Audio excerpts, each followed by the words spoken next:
नमस्कार दोस्तों, cooking with ममता में मैं ममता आप सभी का स्वागत करती हूँ। दोस्तों, मैं आज आपके साथ वेज पुलाव की रेसिपी शेयर करने वाली हूँ, जिसमें कि ढेर सारी सब्जियाँ होंगी, कम मसाले से बनेंगी, खुशबू ऐसी होगी कि भूख अपने आप बढ़ जाएगी। ये पुलाव बेहद स्वादिष्ट और पौष्टिक होते हैं, तो आप इसे ज़रूर ट्राई कीजिए। और इसके साथ सर्व करने के लिए मैं एक बेहद स्वादिष्ट रायता भी बनाऊँगी। तो चलिए रेसिपी स्टार्ट करते हैं।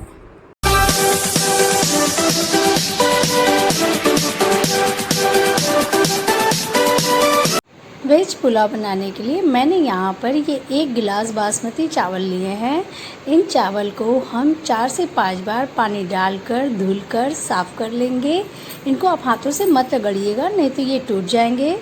तो चलिए अब हम इनको धुलकर अच्छे से साफ़ कर लेते हैं। ये अब धुल गए हैं, तो अब हम इसमें पानी डालकर इनको हम साइड में रख देते हैं। मैंने यहाँ पर एक बोल लिया है और इसमें मैं ये फ्रोज़न वाले मटर ले रही हूँ। आपके पास अगर फ्रेश मटर है तो फ्रेश मटर भी ले सकती हैं। इन मटर में मैं पानी डालकर इनको हम साइड कर देते हैं। मैंने यहाँ पर ये एक दूसरा बोल लिया है और इसमें मैं ये 1 पैकेट स्वीट कॉर्न ले रही हूँ, तो मैं इसमें डाल दूँगी और इसमें मैं पानी डालकर इनको भी साइड कर दूँगी। मैंने हाफ कप काजू और हाफ कप किशमिश ले लिया है। पर ये 2 गाजर, 2 प्याज और 4 हरी मिर्च ले रखी हैं। इनको हम कट कर लेते हैं। यहाँ मैंने गाजर को इतने मोटे स्लाइसेस में कट किया है। ये प्याज है, इतना थिक हमको इनको कट करना है। और यहाँ पर मैं इन हरी मिर्च को बीच से ऐसे कट कर ली हूँ। अब मैंने यहाँ पर ये खड़े मसाले निकाल लिए हैं। तो यहाँ पर मैंने 7 फूल लौंग, 5 छोटी इलायची, 1 टुकड़ा दालचीनी का और 2 तेज़पत्ता है। इन पुलाव को हम कुकर में बनाएंगे, तो यहाँ पर मैंने कुकर को गर्म कर लिया है और इसमें मैं रिफाइंड ऑयल डाल रही हूँ। और इन रिफाइंड ऑयल को हम थोड़ा गर्म कर लेंगे।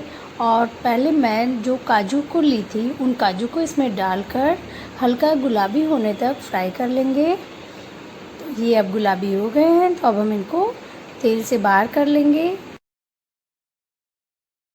और इसी के साथ ही हमने जो किशमिश लिया था, उन किशमिश को भी हम इसमें डाल देंगे।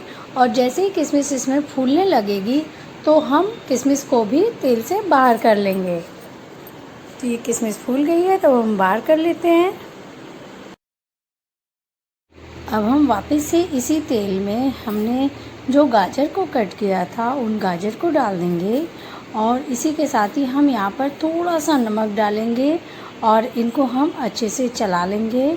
और अब हमने जो खड़े मसाले निकाल कर रखे थे, तेज़पत्ता, लौंग, दालचीनी और छोटी इलायची, उनको भी हम इसमें डाल देंगे। 2 बार चलाने के बाद अब हमने जो प्याज को कट किया था, उन प्याज को भी अब हम इसमें डाल देंगे। और 3 से 4 बार इनको भी हम चलाएंगे। और फिर साथ ही साथ अब हमने जो हरी मिर्च को कट किया था, उन हरी मिर्च को भी अब हम इसमें डाल देंगे। 1-2 बार चलाने के बाद हमने जो स्वीट कॉर्न और मटर को रखा था, उनको भी हम बारी बारी से डाल देंगे। और इन सब को हम 3 से 4 बार चलाकर थोड़ा सा भून लेंगे। सब्जियाँ अच्छे से भुन गई हैं, तो अब हम गैस की फ्लेम को बंद कर देंगे। और सबसे पहले हम चावल से सारे पानी को निकाल कर चावल को डाल देंगे। यहाँ पर मैंने दही को फेंट कर रखा है, इन दही को इसमें डाल देंगे। गरम मसाला पाउडर, शक्कर, यहाँ मैं घी ले रही हूँ, इन घी को इसमें डाल देंगे। इसी के साथ इसमें स्वाद के अकॉर्डिंग नमक डालेंगे। गैस की फ्लेम को ऑन कर देंगे और इन सब को हम अच्छे से मिक्स कर लेंगे।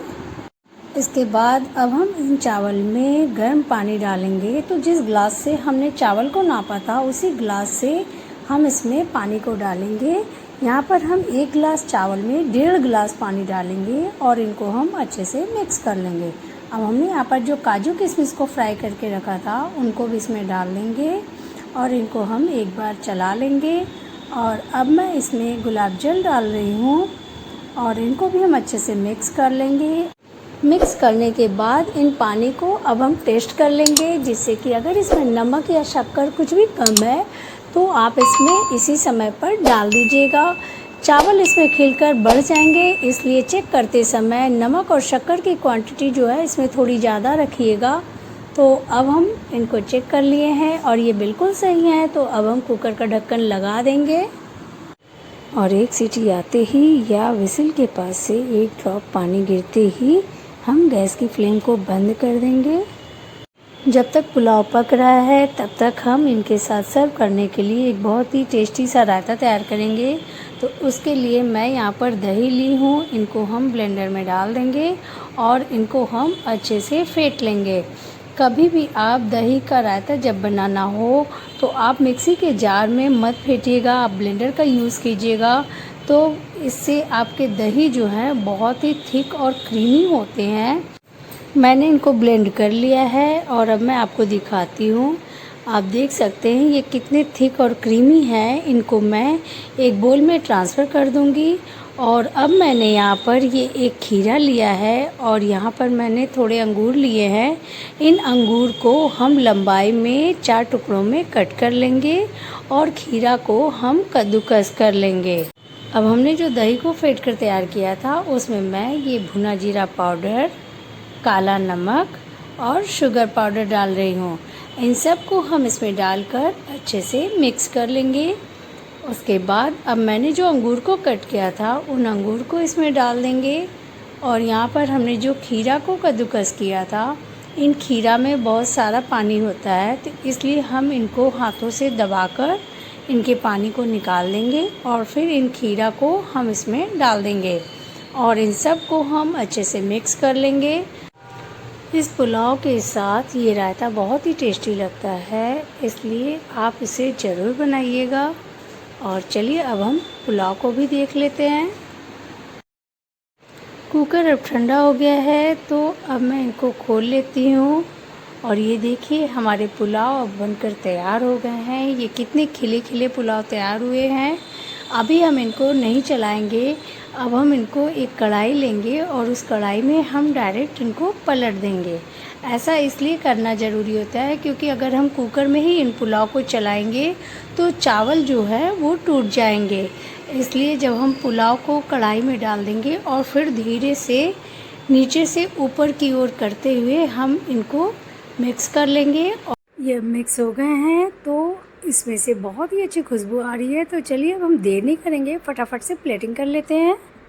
वेज पुलाव यहाँ पर बनकर तैयार हो गया है और इसके साथ ये टेस्टी सा रायता जो कि बहुत ही स्वादिष्ट लगता है। आप इन दोनों को ज़रूर ट्राई कीजिए और मुझे फीडबैक में ज़रूर बताइएगा कि आपको ये वेज पुलाव और रायता की रेसिपी कैसी लगी। मिलते हैं अगले वीडियो में, तब तक के लिए बाय बाय।